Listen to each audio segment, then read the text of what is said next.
I'm really pleased that we have a number of important guests who are bringing greetings to this event. And our first guest is Paul Hubert, who is Acting Mayor, City of London.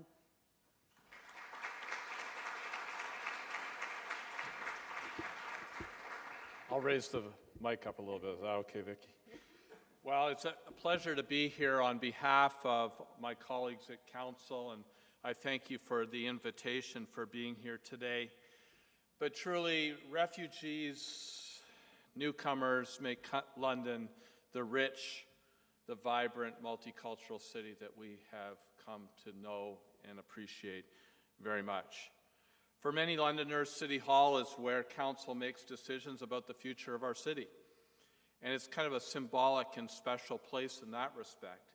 And our Council wholeheartedly decided to support the refugee movement, fleeing the war-torn countries, and the response of a community, as you've already heard, has been fantastic.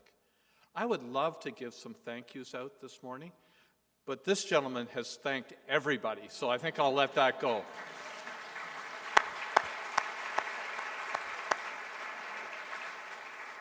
But I do want to take you back to another year, much further than CEAS cross-cultural learning, but to 1924.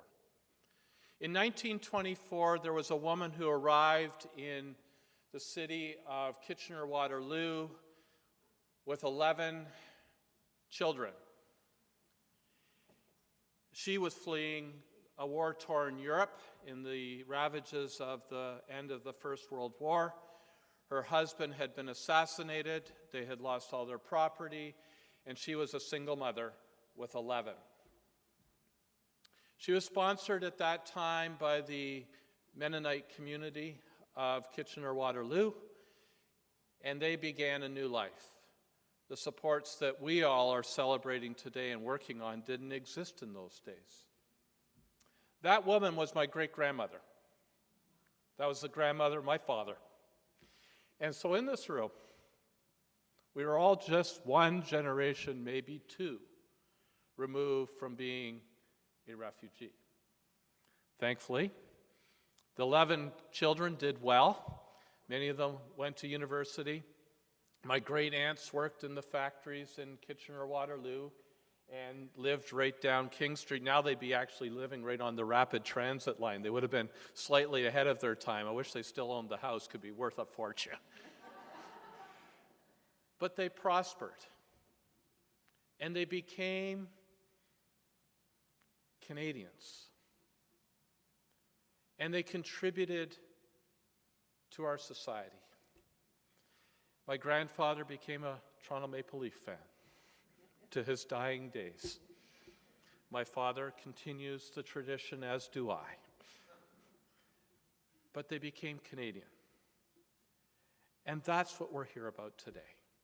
It's about creating that place where people can make a contribution, where they can realize their full potential and make us a stronger, richer, more vibrant society. It's a risky thing leaving your homeland.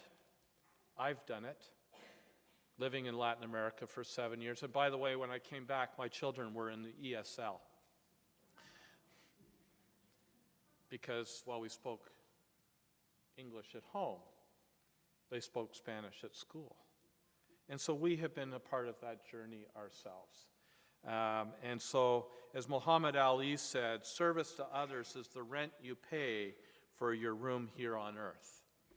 So what you're doing today is extremely important to the people that we'll serve, to the city that we will build, and to the nation that we are, and to the nation that we will continue to be in the future. So thank you very much. I wish so much I could stay the whole day. I really, really do, because in my day job I have an intense interest in this area. But unfortunately, alas, there's some fires that need to be dealt with at City Hall, and we would, yes, so let me just say, we would continue to appreciate your support and prayers for Council and for the work of the city in these challenging days. So thank you very much. Work hard, and we will work alongside of you. Thank you.